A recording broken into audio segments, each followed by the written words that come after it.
My name is and behind the quiet walls of my home, I lived a life that nobody could imagine. From the outside, people saw a neat house with flowers at the gate and a smiling couple walking hand in hand. But inside it was nothing like that.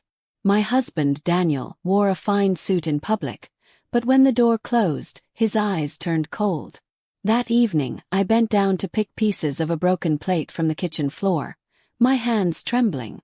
The tiny shards cut my skin, and I let the blood mix with the soapy water, hiding the pain the way I always did. Before we go deeper, where are you watching from today? Kindly hit like, comment, and subscribe to this channel for more. I heard his heavy steps enter the room, his shadow falling across me like a warning. Daniel filled the doorway, tall and polished, but I knew what lay beneath that fine shirt. "What's taking you so long?" he asked sharply, his lips already twisted with displeasure. I whispered, "I'm almost done," afraid that raising my voice might invite more trouble. He sneered, "If you paid more attention you wouldn't keep breaking things." I nodded quickly, swallowing my pride like bitter medicine. That was my role: agree, apologize, and stay quiet. I pulled myself up, hiding the sting in my palm, while he adjusted his cufflinks with annoyance. "Hurry up," he said. "We are going to William's house tonight, and I don't want us to be late." His words stung not because of the command, but because I knew the performance that would follow. Outside he was the perfect husband. Inside I was his shadow. Later I stood before the mirror in our room, brushing powder over the purple bruises around my wrist. I chose a long-sleeved dress to cover the rest, pretending I was fine. But my eyes gave me away. They were not the eyes of the girl I used to be. I thought of my brother, Samuel, the one who always protected me when we were young. He had been in the military, and for many years I heard nothing. Sometimes I prayed he would walk through the door and remind me what safety felt like. The sound of my phone startled me, breaking my thoughts. I looked at the screen. It was my neighbor Rose. She had always suspected something, though I tried to hide it. I answered softly, "Hello." Her voice was filled with concern. "And I heard some noise earlier. Are you okay?" I froze, glancing at the door, fearful Daniel might overhear. "I'm fine," I lied quickly, forcing the words past my lips. But even I could hear the tremble in my own voice. When I ended the call, my hands shook more than before. Rose's kindness always left me torn, grateful yet afraid Daniel would find out. I sat at the edge of the bed, brushing away tears quickly before he returned. Soon Daniel appeared in the doorway again, already dressed neatly in his dark jacket. "You're not ready?" he asked sharply, his tone carrying hidden threats. "Almost," I replied, slipping into my dress with forced calm, though inside I was trembling. That night we arrived at William's house. The lights glowed brightly, laughter spilling out into the night air. Daniel transformed instantly, smiling warmly and shaking hands like a man of honor. "Daniel, and so glad you came," William's wife said, her voice cheerful, though her eyes lingered on me with curiosity. I plastered on my rehearsed smile, holding my hands tightly so no one would see them shake. To the world we looked perfect. Only I knew the truth. Throughout the evening, Daniel charmed everyone effortlessly, cracking jokes, raising glasses, and nodding proudly whenever people praised him. I stayed silent, nodding when spoken to, my voice small in the sea of conversation. "And you're so quiet," someone teased. I forced a laugh, but Daniel's hand pressed tightly on my knee under the table, warning me not to say more. My heart raced with dread. I knew when we got home, this small moment would cost me. As soon as we returned, the mask fell from his face. Daniel slammed the door and turned toward me, his eyes burning with fury. "You embarrassed me tonight," he hissed, his grip seizing my arm roughly. I winced but dared not scream. "I didn't," I whispered. "I was careful." His face darkened and his voice rose. "Don't play games with me, Anne. You always act like a victim." Fear wrapped itself around me like chains, pulling me deeper into silence. That night, I lay beside him on the bed, staring at the ceiling, my body sore and my heart heavy. Tears slid silently into my pillow as I remembered Samuel, my brother, my protector. Where was he now? Did he even know the life I was trapped in? I prayed silently. If only you could come back. If only someone could help me. My eyes finally closed, but inside my spirit cried out for deliverance. Morning came with soft sunlight filtering through the curtains. But peace was an illusion. Daniel stirred beside me, his presence suffocating even in sleep. I tiptoed to the bathroom, wincing at the bruises forming fresh purple marks on my wrist. In the mirror I dabbed powder over them, but my eyes gave me away again. They told a story of suffering I couldn't hide. That morning Daniel finally spoke, his tone sharp. "I'll be late tonight. Don't wait up." When he left, I sat at the table, breathing deeply as if I had been holding my breath all night. Relief washed over me, mixed with bitter loneliness. I cleaned the house like a machine, my mind drifting again to childhood days with Samuel. I could still hear his laughter, still feel the way he shielded me from bullies. A vibration broke my thoughts. It was Rose again. "And please come over. We need to talk," she pleaded softly. I hesitated, staring at the door as though Daniel might reappear any moment. "I don't think it's safe," I murmured, fear choking me. But Rose's voice came firm this time. "Just for a little while. You don't have to stay long. Please, Anne." My heart pounded, but longing for kindness overcame fear. "Okay," I whispered finally. Stepping outside, I felt the air on my face like freedom, even if only for a moment. Rose's home was warm, filled with light and laughter from her children playing in the next room. She handed me a cup of tea and sat close, her eyes searching my face. "You don't have to live like this," she said gently. My hands shook as I held the cup. "You don't understand," I whispered. "If Daniel finds out, he'll destroy me." Rose leaned forward, her eyes full of compassion. "We can be careful. You're not alone anymore." Her words sparked something inside me, hope battling fear. For a moment I wanted to believe her. But the thought of Daniel's wrath slammed the door shut. Shaking my head, I placed the cup down. "I can't," I murmured, my voice breaking. Rising quickly, I excused myself, heart racing. I hurried home, each step heavier than the last. Freedom had knocked on my door, but fear still chained me to Daniel. That evening, the silence in the house pressed down on me like a heavy blanket. I sat at the dining table, staring at the clock, my heart uneasy. When the door finally opened, Daniel stumbled in, the strong smell of alcohol filling the air. His eyes were red, his steps unsteady. "So," he slurred, pointing at me, "you've been telling Rose about me?" My heart dropped. "No, Daniel," I said quickly. "I would never." He staggered closer, his face twisted with suspicion. "You think I don't know? You think I'm stupid?"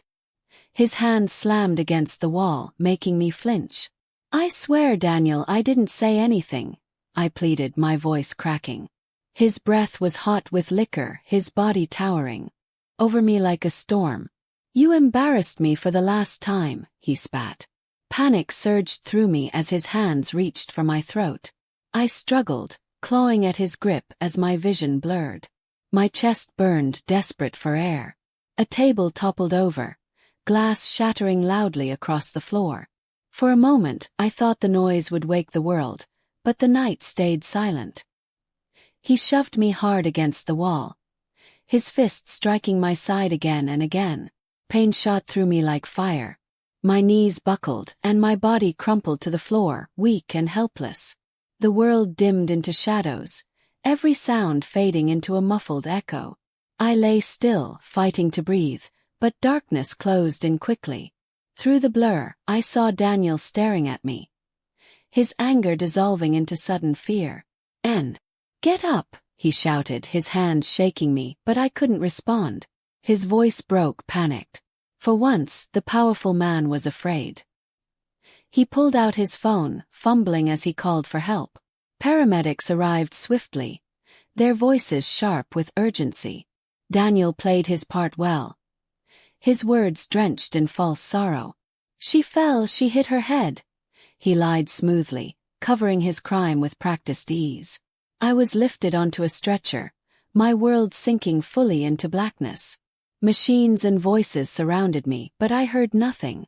A deep silence wrapped me, pulling me into a coma I could not escape. At the hospital, Daniel sat in the waiting room, head bowed like a grieving husband. Neighbors whispered among themselves, suspicion brewing quietly. Rose arrived too, her face pale with worry. She looked at Daniel but said nothing, her eyes filled with questions. Inside the emergency room, doctors worked quickly, their expressions tense. "Severe injuries," one muttered. My body lay still, my only testimony the bruises Daniel tried to hide. Miles away, on a military base, Samuel stepped off a transport plane. His boots hit the ground with steady force, his eyes scanning the horizon. Years of war had carved strength into him, but guilt still weighed heavily in his heart. He pulled a worn photograph from his pocket, me smiling from a time long ago.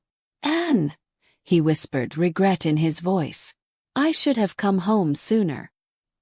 He had no idea tragedy was already unfolding. Driving toward the town, Samuel's heart filled with hope. He imagined surprising me, imagined the smile on my face when I saw him again after so many years. But as he turned onto my street, his excitement turned to dread. Flashing police lights glared against the night, neighbors gathered in hushed tones. He pulled over sharply, rushing out. "What's going on?" he demanded, his voice edged with fear. One neighbor recognized him instantly. "You must be Anne's brother, Samuel." His chest tightened. "Yes, what happened? Where is she?" An officer stepped forward, his voice calm but grave. "Your sister was taken to the hospital. She's badly injured." Samuel's fists clenched, rage surging inside him. "How did it happen?" The officer hesitated. "Her husband said it was an accident. But we're still investigating." Samuel's jaw tightened. He already knew the truth. Within minutes, Samuel stormed into the hospital, his presence commanding. Nurses directed him to my room, and when he entered, his breath caught. I lay pale and bruised, tubes and machines keeping me alive. His eyes filled with tears as he held my limp hand. "And it's me," he whispered, his voice breaking. "I'm here now. You're not alone anymore." In that moment, sorrow turned to fire.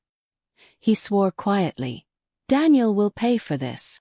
As Samuel sat by my bedside, the hospital door creaked open. Daniel entered, his face painted with fake sorrow. "Samuel," he said, pretending to be surprised. "It was an accident. I tried to save her." Samuel turned slowly, his eyes sharp as steel. "Save your lies," he said coldly. "We will talk later, and you will tell me everything." Daniel's confident mask cracked under Samuel's deadly calm gaze. That night, Samuel refused to leave the hospital. He sat beside me, his hand holding mine, his eyes filled with silent promises. When morning came, a soft knock disturbed the quiet. Rose entered, her face pale but determined. "You must be Samuel," she whispered. He nodded. "Thank you for looking after her." Rose sighed, guilt in her eyes. "We all knew something was wrong. We should have spoken sooner." Samuel's jaw clenched as he asked, "Daniel?" Rose nodded, tears brimming in her eyes. "Yes, but he's clever. He fooled everyone. People believed his charm." From her bag she pulled out a small flash drive. "I recorded noises from my porch. The shouting, the fight, it's all here."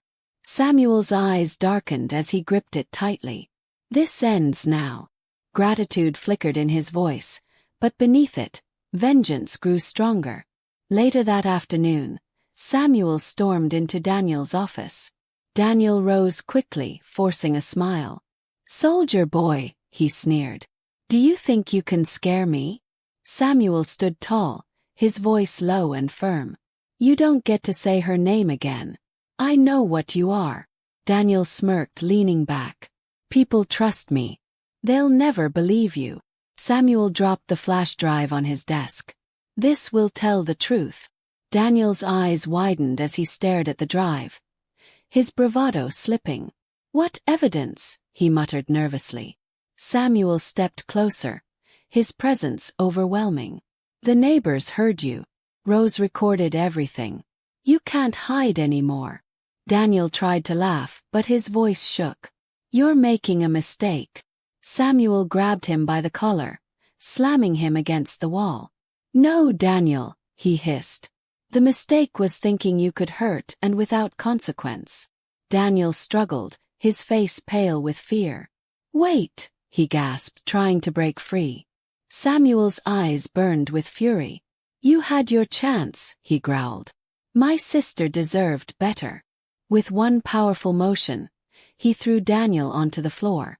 Daniel groaned, his confidence shattered. Just then, police officers rushed in. Rose had already called them. They dragged Daniel up, his protests echoing through the hall. His empire of lies collapsed in an instant. Neighbors watched in disbelief as Daniel was led away in handcuffs. His cries of innocence rang hollow, drowned by the evidence now exposed. Samuel stood at the doorway, his chest rising and falling with controlled rage.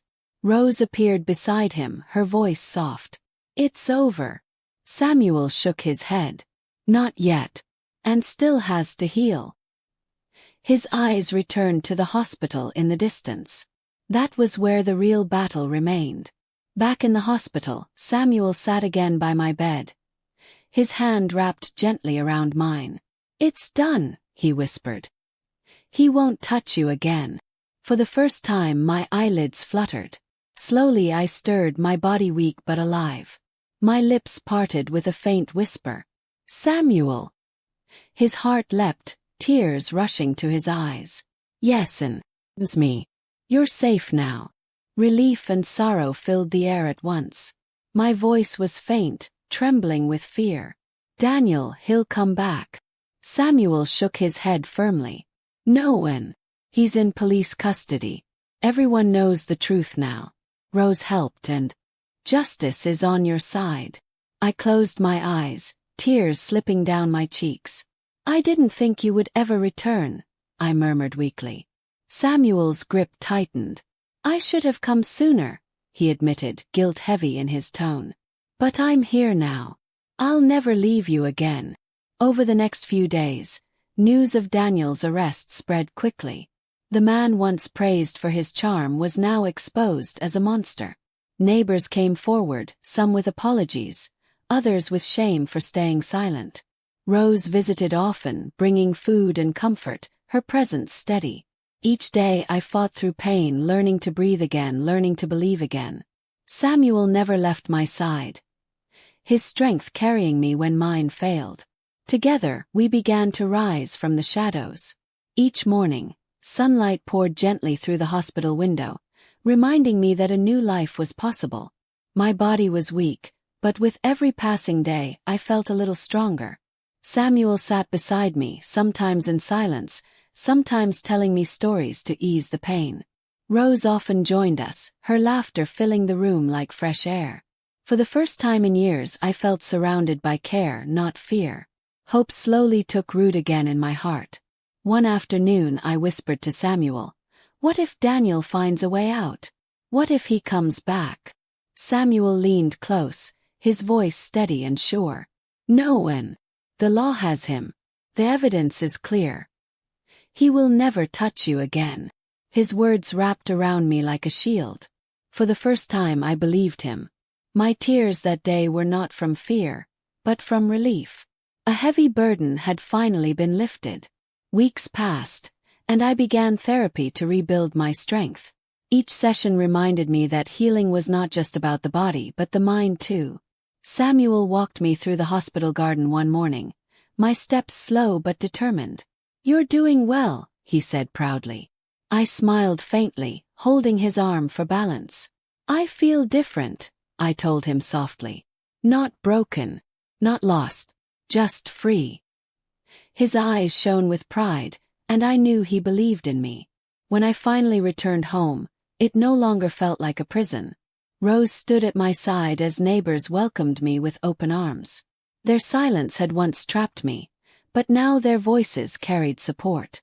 The flowers by the gate looked brighter, the walls lighter, as if the house itself breathed again. Samuel promised to stay close, finding work nearby. "Never again will you face life alone," he said. His words planted courage deep in my heart. As the days turned into months, I discovered something powerful. I was not a victim anymore. I was a survivor, strong and unbreakable. The shadows of Daniel's cruelty no longer defined me. With Samuel's protection and Rose's friendship, I found the courage to dream again. Sitting on the porch one evening, I whispered to myself, "The darkness is gone. The light has come." And for the first time in years, I truly believed it.